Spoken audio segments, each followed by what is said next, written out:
پہلا منکر حدیث تھا نا، اس کی بیٹی کہیں بھاگ گئی، 6-7 ماہ کے بعد ملی کہ تو کہاں رہتی ہے؟ کہ فلاں کے پاس۔ نکاح کیا ہوا ہے؟ ہاں۔ گواہ کون سے تھے؟ کہ گواہ کا قرآن میں ذکر نہیں، حدیثوں میں، میں حدیث کو مانتی نہیں۔ تم کیسے رہتے ہو؟ جیسا قرآن نے لکھا کہ آدم اور حوا رہتے تھے، کہتے ایسے ہم کہتے اکٹھے رہتے اپنی مرضی سے۔ تو یہ ایجاب و قبول کا مسئلہ کہتے قرآن میں نہیں ہے، اور گواہوں کا مسئلہ قرآن میں۔ تو اب دیکھو نا، یہی سے پتا چلا کہ پرویز نے سنت چھوڑی تو اسے گدھا حلال کرنا پڑا، کتا حلال کرنا پڑا، اور ان کی قسمتوں میں ایسی چیزیں آئیں گی اور کیا کریں گے۔ یہی ہماری دلیل ہے کہ سنت جو ہے یہ قرآن کی پہرے دار ہے، اور فقہ سنت کی پہرے دار ہے، فقہ سنت کی پہرے دار ہے۔ اس لیے کتاب و سنت جو ہے ان کے سمجھنے کے لیے فقہ کا معاہدہ ضروری ہے، کیونکہ کنواں امام ابو حنیفہ کے کنویں سے پہلے لوگ پانی کس کے کنویں سے پیتے تھے؟ شاہ ولی اللہ رحمۃ اللہ نے لکھا ہے کہ جہاں جہاں ایک صحابی پہنچے جس شہر میں، وہی اس شہر کے امام تھے، اور سارے شہر والے اسی کی تقلید کرتے تھے۔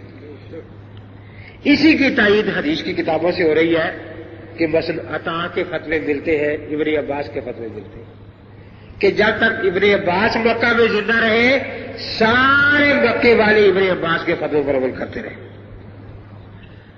پھر عطا رہے، عطا کے فتوے پر عمل ہوتا رہا، ان کی تقلید ہوتی رہی، لیکن چونکہ ان کے مذاہب جیسے حضرت ابو ہریرہ سب سے بڑے محدث تھے نا، وہ حدیثیں سناتے رہے، لیکن ان کی وفات کے بعد ان کی کوئی کتاب ہاتھوں میں نہ رہی، تو پھر کسی دوسرے محدث کے پاس جانے کی ضرورت پڑ گئی نا۔ ہاں، جن محدثین نے کتابیں لکھ دی تو ان کے بعد پھر ان کی کتاب سے وہ کام لے لیا گیا جو محدث سے لیا جاتا تھا۔ اب صحابہ اور تابعین کی زندگیوں کا اکثر حصہ میدان جہاد میں گزر گیا، وہ فتوے دیتے تھے، فتووں پر عمل نہیں ہوتا تھا، لیکن جہاد وغیرہ کی مصروفیات کی وجہ سے وہ کتابیں نہیں لکھ سکے، اس لیے وہ جو ان کی تقریر ختم ہو جاتی تھی ان کی وفات کے بعد، کیونکہ ان کی فقہ رہتی نہیں تھی، اور جن کی فقہ رہ گئی ان پر عمل ہو رہا ہے۔ جیسے حضرت ابو ہریرہ رضی اللہ تعالیٰ عنہ جب حدیث سناتے تھے تو کوئی نہیں کہتا وہ رواہ البخاری بھی کہتے تھے، ابو ہریرہ رضی اللہ تعالیٰ عنہ کہتے تھے کوئی، لیکن آج رواہ البخاری کہا جاتا ہے۔ حدیث وہی تھی، بخاری میں آج بھی وہی ہے، اس طرح مسئلہ وہی تھا، لیکن اس وقت اس کو فقہ حنفی نہیں کہا جاتا تھا، جس طرح اس حدیث کو حدیث بخاری نہیں کہا جاتا تھا۔ تو اس لیے اس وقت ایسے کنویں تھے جو ایک ایک کھیت کا کام کرنے دی، گاؤں کو سیراب کر رہے تھے، اب ایسا ڈیم بن گیا یہ 4 جنہوں نے پورے ملکوں کو سیراب کر دیا، تو اس لیے اب ان کی سیرابی ہو رہی ہے۔ مفتی اور مفتابی اور غیر مفتابی قول کسے کہتے ہیں؟ تو پھر فتویٰ کون دیتا ہے؟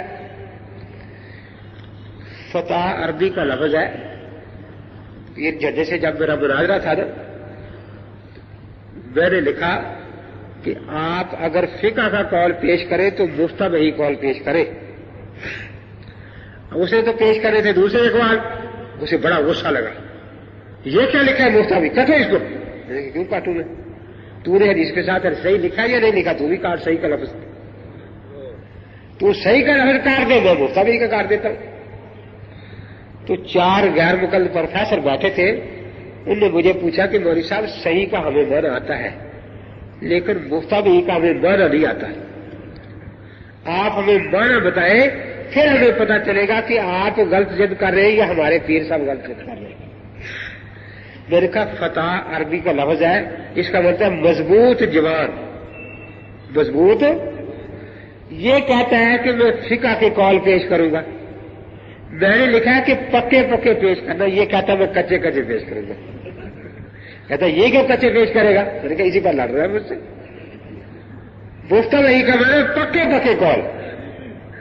وہ پروفیسر انہوں نے اس سے پوچھا پی اے صاحب سے کہ پی اے صاحب مانا یہی ہے؟ کہتے کہ مانا تو یہی ہے. تو کچے کال پیش کرے گا.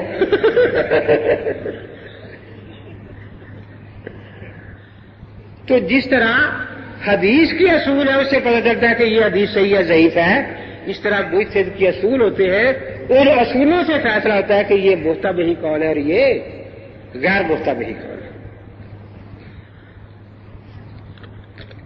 آگے ہے ہر حدیث کو سنت کہہ سکتے ہیں، سنت نہیں تو کیوں، کیا فرق کیا ہے؟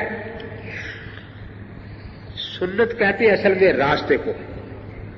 جس حدیث پر عمل جاری ہو گیا وہ تو سنت کے بعد بھی آئے گی، اور جس پر جاری نہیں رہا اس کو سڑک کو نہیں کہتا. سنت میرے سڑک ہے نا، جس پر لوگ چل رہے ہیں. اگر ہل چلا ہوا ہو اور ایک آدمی پیشاب کرنے چلا جائے تو پاؤں تو لگ جائیں گے اس کے بھی، لیکن کوئی یہ نہیں کہا کہ راستہ بن گیا ہے. جی یہ تو وہی بات ہوئی. فرید عبداللہ صاحب کے پوتے مجھے ملنے آئے، الیکس کے بعد کہنے لگے جی مجھے آپ سے ملنے کا بڑا شوق تھا. میں نے کہا خیر تھی. سنیں آپ اہل حدیث کے بہت ہی خلاف ہیں، سنیں آپ اہل حدیث کے بہت ہی خلاف ہیں. میں نے کہا میں تو اس دور کے اہل قرآن کے بھی سخت خلاف ہوں، کیونکہ وہ جانے لگا تھا میں نے راستہ روک لیا نا. میں نے کہا میں تو ان کے اہل قرآن کے خلاف، ان کے کہتا ہم بھی خلاف ہیں، ان کے ہم بھی خلاف ہیں. تھوڑی دیر کے بعد مجھے پوچھتا ہے کہ وہ سب حدیث بری چیز ہے، آپ اہل حدیث کے خلاف ہیں. میں نے کہا قرآن ہی برا ہے، آپ نے کہا کہ میں اہل قرآن کے خلاف ہوں. نہیں وہ تو قرآن کا لے کر دین میں جھوٹ بولتے ہیں نا. میں نے کہا آپ حدیث کا نام لے کر دین میں جھوٹ بولتے ہیں، بات تو یہ.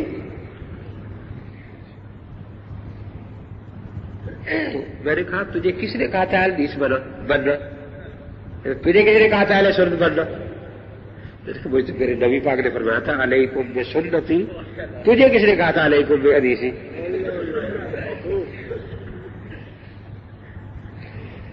کہتا ہے حدیث اور سنت ایک ہی چیز ہے. میں نے کہا اس کی دلیل کہیں اللہ نے فرمایا حدیث اور سنت ایک ہے؟